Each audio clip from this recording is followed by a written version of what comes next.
Breaking down all 27 things you missed from Survivor Season 49, Episode 10. We're talking all things Rizzo's fake idol play, the rice negotiation, going to the Survivor Sanctuary, turning into a boy band, and much more. Before we dive into it all, this is going to be a huge episode recap for Survivor 49 on the channel. So as always, make sure you stick around to the very end to see if you're our puzzle giveaway winner. And if you want to enter next week's giveaway, make sure to subscribe to the channel, like the video, and comment down below who you think is gonna win with only a few episodes left. Let's get started with number 27, previously on Survivor. We need to remember Christina has an idol, Steven tells Sage about the idol, Savannah is a challenge beast, and Rizzo is a manipulator of this game, leading into Alex, the tribe has spoken. Yeah. Time for you to go, thanks. Number 26, After Tribal. This episode is massive for so many different reasons. We were promised an explosive tribal council, and my replica puzzles are having the biggest sale ever. We will get into all of it later in the video, as Rizzo is pumped up after pulling off a crazy blindside. But there's one issue with this, with Rizzo needing to play damage control with Christina and Steven, leading into number 25, the Power Trio. Obviously, we are referring to Rizzo, Savannah, and Blue Sophi, who have so much power with an idol, an extra vote, and the knowledge is power. We are getting ahead of ourselves. I promise we're gonna slow down, but I was left scratching my head with Rizzo's play at Tribal Council. We will piece it all together throughout the video. And that's the reason why I call myself Riz God. Number 24, on the bottom. It gets confusing as there was an alliance called the Bottom Feeders, but this is something different. Christina is emotional after realizing her and Steven are on the bottom. However, she is guaranteed one more day in the game with her hidden immunity idol, as both Sophi, Savannah, and Rizzo's initial plan is to target Steven and use Christina as a decoy. He's good at this game, he wants to play the middle, he's very likable, and he can also win challenges. And then on top of that, he wrote my name at Tribal Council. Number 23, it's game time. This is really embarrassing, but listening to the theme song gave me a lot of nostalgia and reminded me on why I'm a Survivor super fan. So fun fact, I am 26 years old, but when I was 6 watching Survivor with my family, I would jump around and dance to the theme song. Weird, yes, but it's so cool to come full circle talking about Survivor every week now.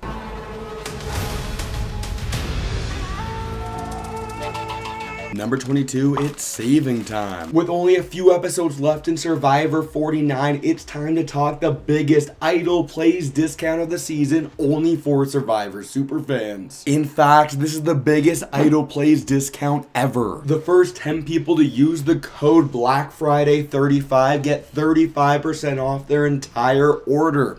This will be the biggest idol plays sale ever. This will be the biggest sale of Survivor puzzles ever. Literally, no joke, this is the perfect time with Christmas coming soon. I guarantee all orders placed this week will arrive before the holidays. Idol Plays is my passion project where I make 16 different puzzles and games, including the tree puzzle, log maze, fire puzzle, snake to the top, and much more. So if you're interested in checking out any replica Survivor puzzles with Idol Plays, or you just want to help support me in making these videos, please consider going to idolplays.com and checking out the puzzles. And remember, the first 10 people to use the code Black Friday 35 get access to the biggest discount in Idol Plays history. This is the biggest discount of the season. Number 21, Sage and Jawan. Make no mistake, I'm a huge fan of them, but for some players in Survivor to look great, other players need to look really bad. I have been harping on in these episode recaps the reason Rizzo and Savannah have looked so good is that Sage and Jawan have misplayed so bad. But then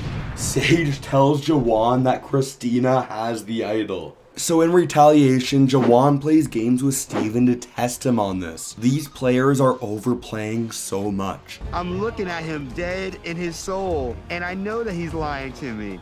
This is my first time having some doubts in Steven. Number 20, Survivor is tough. Ultimately, Christina is having problems separating the game from real life, but that's what makes Survivor so awesome. Duh, it's the whole experiment. Have strangers live on a deserted island. They must vote each other out only to vote for someone to win the game. It's the whole plot of Survivor. I get it, outside of the game, Christina's probably an amazing person, but they were really highlighting it here because of what's coming next, leading into number 19, Christina's breakdown. Before the commercial break, I was really confused on why we were highlighting Christina struggling so much. Like, yeah, Survivor's tough, I know, but then it made perfect sense. Survivor rips everything away, and Christina had a real breakdown. Something I say all the time, but only people who play can ever really understand is number 18, challenge time. As the players and groups leap into the water through obstacles and land buoys in a net. So as always, round of applause for Jeff Probst for separating the immunity challenge from the reward challenge, with the winning team going to the sanctuary for a picnic, leading into number 17, the reward challenge. The blue group being Sophi, Sage, Steven, and Soph, and on the flip side, the yellow group being Jawan, Christina, Rizo, and Savannah. I know I've said it many times on this channel, but I'm always a big fan of these challenges of the players leaping into the water, with Jeff Probst never seeing anything like it before with what Christina was able to do, leading into Sage pulls it out. This is over.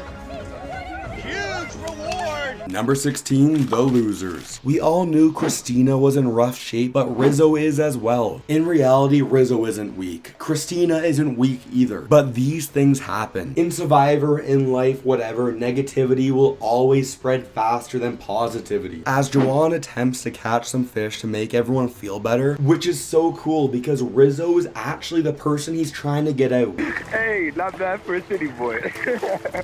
But it feels really cool to come back with the little fish. Number 15, the sanctuary, where good things happen. Hilarious that we have the sanctuary episode right here, as I went on a mini rant last week during the episode recap that the Survivor sanctuary was missing. Obviously, they all feel bad about the losers at camp not getting anything on reward, but Sophi says it best that it's an individual game. And low-key, if Sophi wasn't non-existent for half the season, I would say she has a good chance of winning the game. Which makes me think maybe we're done with the Survivor Sanctuary, as we haven't seen it at all this season. Number 14, game talk on rewards. Sage and Sophi talk about how Savannah needs to go, especially with there only being 8 players left. It's simple math. The smaller the numbers get, the stronger and more powerful the trio becomes. Number 13, small talk. Not strategy, but this is the kind of content that I live for, as we have epic drone shots with a boy band coming together. I'm not joking, fully serious, I'm all in with moments like this happening more often on Survivor. And from a game perspective, it makes players like Rizo, Steven, and Jawan more likable, with the chance of getting more jury votes. Number 12, jury votes. Just like how Rizo, Steven, and Jawan are trying to have some fun to earn some jury votes, I need to say Russell Hantz played Survivor the exact opposite way, never playing for the jury votes. If you aren't subscribed yet, please do that and help me pass the inferior Russell, my arch nemesis Russell Hantz. We are on the road to 20,000 subscribers, so if you are enjoying the video, I would love the support. Number 11, the majority. We have Jawan, Rizo, Soph, Sage, and Savannah talking about getting Steven out. And yeah, that makes perfect sense in my head, but then Right now, we all have the same agenda. No. Number 10, Sage's plan. That confessional was wild. In fact, the producers have had fun with Sage's confessionals all season. So Survivor producers, if you're listening to this, I want more of this with Survivor 50. Basically, Sage isn't a fan of Mean Girls and wants Savannah out at all costs, using Jawan, Christina, Steven, and Sophi to make it happen. The big mistake was bringing in Sophi. Number 9, the big mistake. Somehow yellow Sophi, yeah, I agree, calling them Soph and Sophi doesn't make any sense.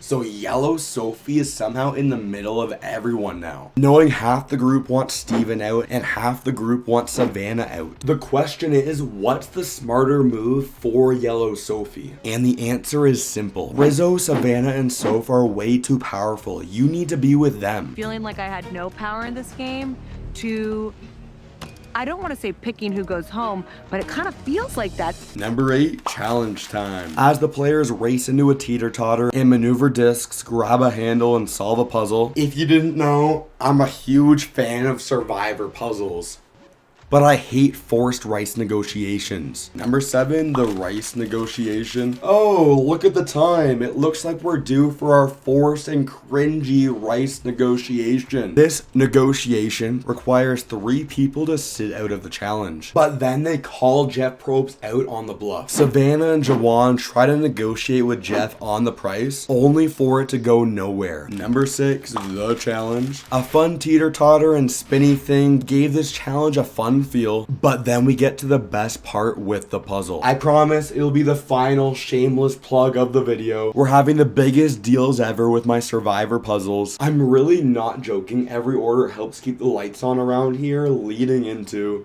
For the second time this season, individual immunity is yours. Number 5, after the challenge, things are about to get real, as this vote off will ultimately decide who controls the power for the rest of the game. And with Savannah losing the challenge, Sage and Jawan are all in with voting her out, leading into number 4, the plans. Trust me, things are getting spicy with some behind the scenes info. As we have Jawan and Sage going for Savannah, the initial plan for the power trio is Steven, with Sage exposing Christina's idol to Sophi, everything changes, and Sophi exposing Jawan and Sage means the votes are probably still looking like Steven. But don't stop there, as there's even more with number 3, last minute scrambling. We have so many crazy things happening. Christina basically fully saying she will use her idol, Soph being sneaky, and don't even get me started with Rizo's idol or Savannah talking game. Not shown on screen, this is why the power trio decided to use the extra vote and vote the way they did. And spoiler alert, don't even get me started on Rizo's fake idol play that he doesn't talk about, leading into number 2, tribal council. It might be a hot take, but I think this was one of the best tribal councils of the new era. And Rizo understood the assignment that tribal council is where the game is won or lost, as Savannah was shook with Jawan calling her out in secret, but we really need to talk about the idols. Sure, Christina wastes her idol on Steven because the target was moved, but what was Rizo's plan? Please, someone tell me in the comments why Rizo had this weird fake idol plan. Was Rizo playing it up for the jury, acting like his idol was fake, confirming who the people voted for? Because I really had no idea. It just felt like awkward pandering to the jury, leading into number 1, Jawan voted out. Anyways, congratulations Star, you're this week's puzzle giveaway winner, and make sure to take advantage of the biggest deal in idol plays history with everything 35% off.